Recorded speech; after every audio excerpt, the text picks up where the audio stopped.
Does the term transgenic edible vaccine sound far-fetched? Well, it's not. We're funding it.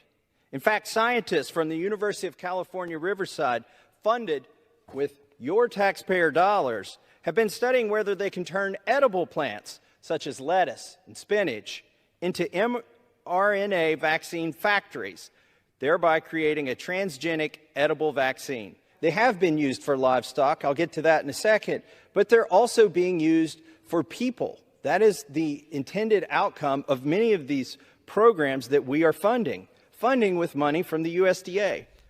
And it turns out that other members of Congress actually agreed. The House of Representatives passed the amendment last week.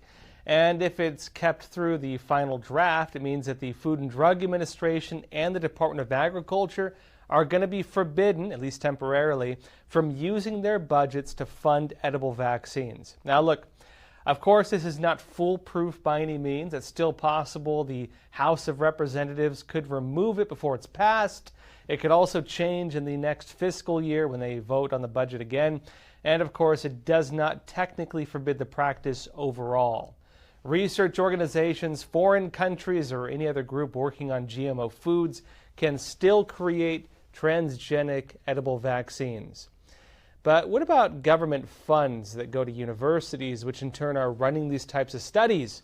Under this amendment, they just can't do it with direct funding from the FDA or the USDA. But at least for now, the amendment is a victory against the possibility that we could be vaccinated just by eating, let's say, a piece of lettuce or drinking a glass of milk. And even beyond this, it has thrust into the open, in my opinion, the biggest issue.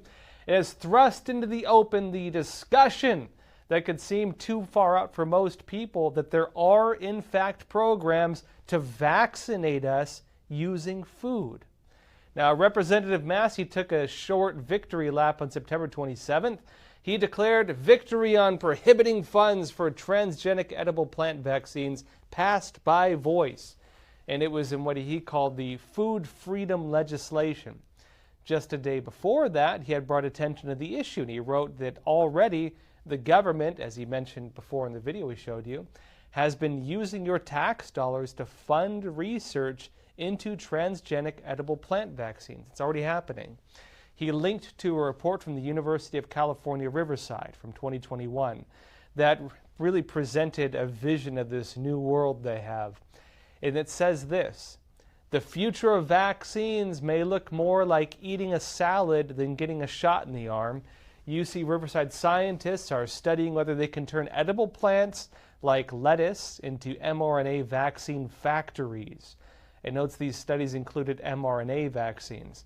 That's messenger RNA vaccines, like the ones that were rolled out for the COVID shots.